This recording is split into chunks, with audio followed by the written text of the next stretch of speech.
पर बैठी टूनी चिड़िया और कालू कौवा आपस में बातें कर रही थी। अरे क्या हुआ कल्लू बहन, आज बहुत थकी थकी लग रही हो।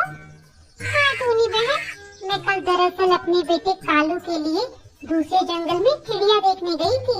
अब कालू की उम्र भी हो गई है ना शादी के लायक, तो सोच रही थी उसकी शादी करके उसका घर बता देती हूँ। तो फिर क्या रहा, रिश्ता पक्का हो गया। अरे कहाँ हुआ टूनी बहन, मेरे बेटे कालू को वे चिड़िया पसंद ही नहीं आई।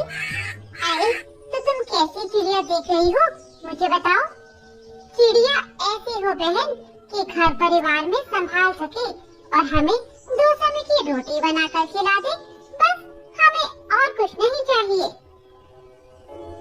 अरे कल्लू बहन, मेरे मायके में चिड़िया है, ये बहुत ही मेहनती और समझदार है, पर बेचारी अकेली है। मेरा मतलब अनाथ है, उसके आगे पीछे कोई नहीं है। तो क्या हुआ, तुम मुझे कल उस चिड़िया के घर ले चलना, बाकी सब मैं देख लूंगी। ऐसा कहकर वे दोनों अपने अपने रास्ते चली जाती हैं और कल्लू घर जाकर ये बात अपने पति कड़कनाथ और बेटे कालू को बताती है। अरे उस चिड़िया के घर जाने की क्या जरूरत, एक तो वह अनाथ, ऊपर से गरीब, फिर क्या फायदा उस भिखारन से शादी करने का। शादी करनी है तो किसी ऐसे चिड़िया से करेंगे जो अमीर हो और घर में आए तो खूब सारी धन दौलत और पैसे लेकर आए। एक ही तो बेटा है हमारा, अब इसकी बहू कोई भिखारन आएगी। हमने अपने बेटे पर इतने पैसे खर्च किए हैं, उसका क्या। हाँ माँ, पिताजी सही कह रहे हैं, मुझे नहीं करनी किसी ऐसी गरीब चिड़िया से शादी, मुझे तो एक अमीर चिड़िया से शादी करनी है जो अपने साथ महंगे महंगे सामान लाए और अपनी दौलत मुझ पर लुटाए। अरे मेरे बेटे कालू, पहले देख तो ले कैसी है वे चिड़िया, क्योंकि तुझे पता नहीं है गरीब परिवार की चिड़िया बहुत ही मेहनती और सेवादार होती है। जो तुझे अच्छी नहीं लगी तो मैं तेरा तलाक करवा दूंगी और तुझे किसी दूसरी पक्षी से शादी करवा दूंगी। ठीक है माँ, चलो आपकी बात मान लेते हैं, और जो वो मुझे शादी के बाद सही नहीं लगी तो मैं उसे छोड़ दूंगा। अगले दिन जैसे ही सूरज उगता है, कालू और टूनी चिड़िया अपने बेटे कालू के साथ मिलकर उस गरीब चिड़िया के घर पहुंच जाती है। नमस्ते टूनी आंटी। बेटी कैसी है तू? मैं तो ठीक हूँ आंटी, और आज मेरे घर कैसे आना हुआ आंटी? बेटी आज मैं किसी खास को लेकर तुम्हारे घर आई हूँ, इनसे मिलो। इनका नाम है कल्लू और ये इनका बेटा कालू। ये तुम्हें देखने आए हैं और ये तुमसे शादी करना चाहते हैं और अपने घर की बहू बनाना चाहते हैं। आंटी आप तो जानती है ना, मेरा इस दुनिया में कोई नहीं है, इसीलिए जो आपको सही लगे, आपके अलावा मेरा कौन है इस दुनिया में। हाँ कोमल बेटी, मैं जानती हूँ। देख कल्लू बहन, ये रही हमारी बेटी कोमल, तुम्हें इससे जो पूछना है पूछ लो। बेटी तुम क्या क्या कर लेती हो? आंटी मुझे सिलाई बुनाई कढ़ाई और सब तरह का खाना बनाना आता है। अरे वाह बेटी, तुम तो सर्वगुण संपन्न हो, मुझे ऐसे बहू की तलाश थी। बेटा कालू, तुझे कुछ पूछना हो तो तू भी पूछ। इसके बाद कालू कोमल को एक कोने में ले जाकर बात करता है। आपने पढ़ाई कहाँ तक की है? जी मैंने पढ़ाई नहीं की, कोई था ही नहीं जो मुझे पढ़ा सके, पर मेरा पढ़ने का बहुत मन था। और आपकी क्या क्या हॉबी है? जी मैं समझी नहीं। अरे मैं ये कहना चाहता हूँ कि आपको क्या क्या काम करना पसंद है? मुझे सिलाई करना और खाना बनाना बहुत पसंद है। अच्छा ठीक है। इसके बाद वे दोनों वहाँ से बात करके अंदर आ जाते हैं। तभी कालू अपनी माँ से धीरे से कहता है, माँ मुझे ये चिड़िया पसंद नहीं है, इसे तो कुछ भी नहीं आता, बस खाना बनाना और सिलाई बुनाई बस यही आता है, ये तो एकदम गंवार है। चुप एकदम, तुझे नहीं पता ये चिड़िया कितने काम की है, इससे मैं अपनी खूब सेवा करवाऊंगी। तभी टूनी बीच में टोकती है, कोई परेशानी है क्या? अरे नहीं नहीं टूनी बहन, तुम रिश्ता पक्का कर दो। कालू बस यही कह रहा था कि उसे कोमल बहुत पसंद आई है। पर पर बहन, एक बात सुन लो, कोमल का इस दुनिया में कोई नहीं, तो दहेज की उम्मीद तो रखना मत। अरे हमें तो बस लड़की चाहिए, दहेज दहेज के लालची हम नहीं।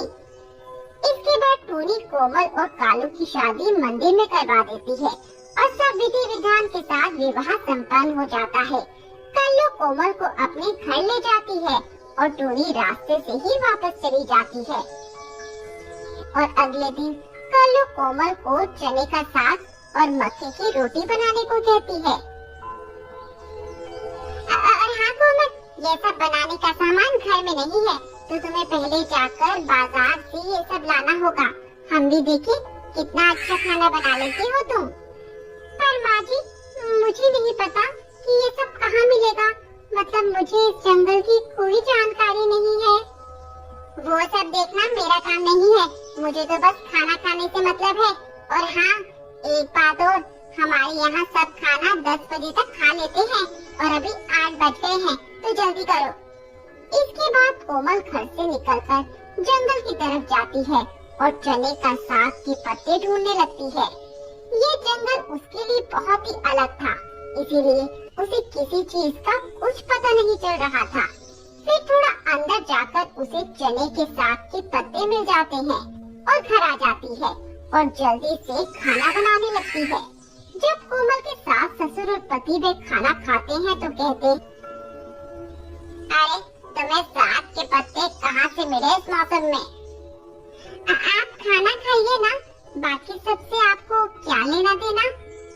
अगले दिन कालू अपनी माँ कल्लो से कहता है, माँ, इसने कहा था ना कि ये घर भी बना लेती है, तो क्यों ना इससे लकड़ी का एक घर बनवा लिया जाए।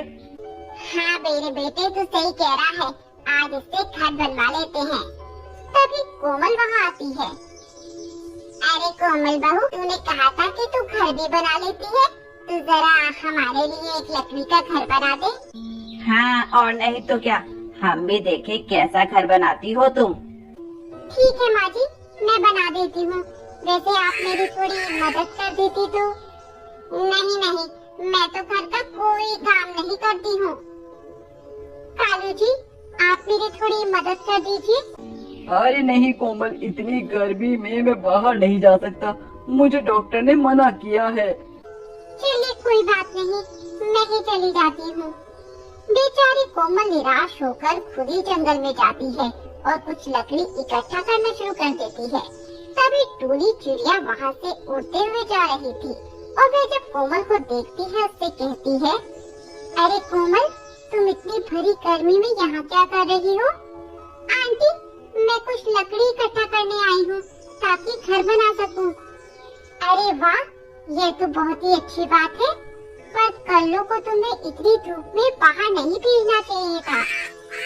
चलिए टूनी आंटी, मैं चलती हूँ, वैसे भी घर जाकर खाना बनाना है।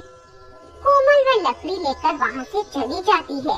तभी टूनी खुद से कहती है, कहीं मैंने कोमल के साथ गलत तो नहीं कर दिया? एक तो वे वैसे भी अनाथ है। उधर कोमल लकड़ी का घर बनाने लगती है। जल्दी ही घर बनकर तैयार हो जाता है। तभी टूनी भी वहाँ आती है। अरे कोमल बेटी, वाह, तुमने तो बहुत ही कम समय में इतना अच्छा तैयार कर दिया। अरे देखो तो कितना सुंदर बनाया है। तभी कल्लू और कालू वहाँ आते हैं। अरे कल्लू बहन, तुम कोमल बेटी से कितना काम करवाती हो और इसकी मदद क्यों नहीं करती? अरे नहीं नहीं टूनी आंटी, इसमें सासू माँ की कोई कसूर नहीं है, ये तो मैंने ही देखी थी। मेरी सासू माँ तो बहुत अच्छी है और मेरे पति तो देवता है। कोमल की ये बात सुनकर कल्लू को बहुत रोना आता है कि वह कोमल और टूनी से माफी मांगने लगती है। टूनी, मैं तुम्हारी बहुत शुक्रगुजार हूँ कि तुमने इतनी अच्छी बहू ला कर दी। अब मैं अपनी बहू का बहुत ख्याल रखूंगी और उसे किसी चीज की कमी नहीं होने दूंगी। इसके बाद से कल्लू और कालू कोमल का बहुत ध्यान रखने लगते हैं। तब वे सभी खुशी खुशी रहने लगते हैं। जंगल में एक शेर रहता था जिसका नाम था राजा। राजा जंगल का सबसे शक्तिशाली जानवर था और सभी जानवर उसका सम्मान करते थे। लेकिन राजा को अपनी शक्ति का घमंड नहीं था। वह एक सच्चा और न्यायप्रिय राजा था जो अपने जंगल के सभी जानवरों की रक्षा करता था। एक दिन राजा जंगल में घूम रहा था जब उसने एक छोटे से बंदर को देखा। बंदर का नाम था मुक्कू और वह बहुत ही चंचल और मजाकिया था। राजा ने मुक्कू को देखा और उसे अपने पास बुलाया। मुक्कू, तुम क्या कर रहे हो? राजा ने पूछा।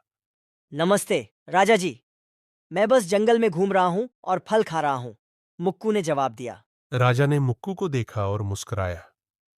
मुक्कू, तुम बहुत ही मजाकिया हो। मैं तुम्हें अपने साथ दोस्ती करना चाहता हूं, राजा ने कहा। मुक्कू बहुत खुश हुआ और उसने राजा के साथ दोस्ती कर ली। दोनों जंगल में घूमते थे और एक दूसरे के साथ मजे करते थे। एक दिन जंगल में एक बड़ा संकट आया।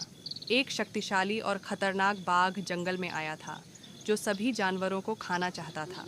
राजा ने अपने जंगल की रक्षा करने का फैसला किया और बाघ के खिलाफ लड़ने के लिए तैयार हो गया। लेकिन मैं अकेले बाघ के खिलाफ नहीं जीत सकता। उसने मुक्कू को बुलाया और कहा, मुक्कू, मुझे तुम्हारी मदद चाहिए।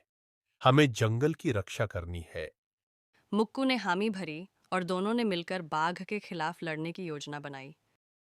मुक्कू बाघ के पास पहुंचा और उसने कहा, महाराज, आप हमारे राजा की तरह इतने शक्तिशाली नहीं है। हर जानवर उनका सम्मान करता है। यदि आप इस जंगल पर शासन करना चाहते हैं तो आपको उन्हें हराना होगा। तुम क्या सोचते हो छोटे बंदर? मैं डरकर तुम्हारे जंगल से भाग जाऊंगा। शायद तुम मुझे नहीं जानते। मैं जल्द ही इस जंगल पर राज करूंगा। मैं तुम्हारे राजा से लड़ने के लिए तैयार हूं। उसे मेरा संदेश दे दो। मैं जल्द ही आ रहा हूं। बाघ की मांग सुनकर बंदर वहां से चला गया। उनके बीच बहुत बड़ी लड़ाई हुई। राजा ने अपनी शक्ति और बहादुरी का उपयोग करके बाघ पर हमला किया। बाघ हार गया। बाघ डरकर भाग गया। मुक्कू अपने छोटे भाई के साथ ताली बजाता है और उनकी दोस्ती दिन ब दिन मजबूत होती जाती है। जानवरों ने राजा और मुक्कू की बहादुरी की प्रशंसा की और जंगल फिर से खुशहाल हो गया।